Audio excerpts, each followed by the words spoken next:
Arthat holy cross ദേവാലയത്തിലെ മാർത്തോമ തീർത്ഥകേന്ദ്രത്തിൽ പുതുഞായർ തിരുനാളിന് സമാപനമായി. ഞായറാഴ്ച നടന്ന എട്ടാമിട ആഘോഷത്തോടെയാണ് പുതുഞായർ തിരുനാൾ സമാപിച്ചത്. ഞായറാഴ്ച രാവിലെ 6 മണിക്കും 9:30 വിശുദ്ധ കുർബാനകളുണ്ടായിരുന്നു.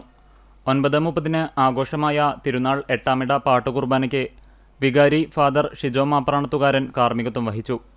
തിരുനാൾ കമ്മിറ്റി, കൈക്കാരന്മാർ, ഇടവകയിലെ വിവിധ സംഘടനകൾ, സന്യസ്തർ, തിരുനാൾ ഊട്ട് സ്പോൺസർ ചെയ്ത മരിയ പ്രിൻസിന്റെ കുടുംബം, തിരുനാൾ തത്സമയ സംപ്രേഷണത്തിന്റെ ഏകോപനം നിർവഹിച്ച ഷാജി വി ജോസ്, മാധ്യമപ്രവർത്തകർ, മറ്റ് സഹായ സഹകരണങ്ങൾ നൽകിയവർ എന്നിവരോടുള്ള നന്ദി ഇടവക വികാരി തന്റെ സന്ദേശത്തിൽ അറിയിച്ചു. തുടർന്ന് വിശുദ്ധ കുർബാനയ്ക്കു ശേഷം ആഘോഷങ്ങൾക്ക് തുടക്കം കുറിച്ച് ഏപ്രിൽ 5 ഈസ്റ്റർ ദിനത്തിൽ ഉയർത്തിയ കൊടിയിറക്കി തിരുനാളിന് സമാപനം കുറിച്ചു. ഫാൻസി വെടിക്കെട്ടും ഉണ്ടായിരുന്നു. തിരുനാൾ എട്ടാമിടം ആഘോഷങ്ങൾക്ക് വികാരി ഫാദർ ഷിജോ മാപ്രാണത്തുകാരൻ, തിരുനാൾ ജനറൽ കൺവീനർ ഷൈജു ആളൂർ, കൈക്കാരന്മാരായ തോമസ് ചുങ്കത്ത്, ഷാബു ചിറ്റിലപ്പിള്ളി, ചാർലി ചിരിയങ്കണ്ടത്ത് എന്നിവർ നേതൃത്വം നൽകി.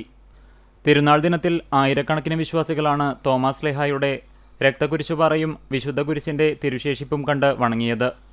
3000-ലധികം ആളുകൾ തിരുനാൾ ദിനത്തിൽ ഊട്ടുസദ്യയിൽ പങ്കെടുത്തു.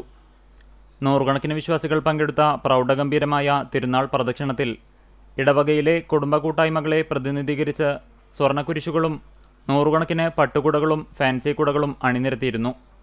തിരുനാളാഘോഷം CCTV തത്സമയം സംപ്രേഷണം ചെയ്തിരുന്നു.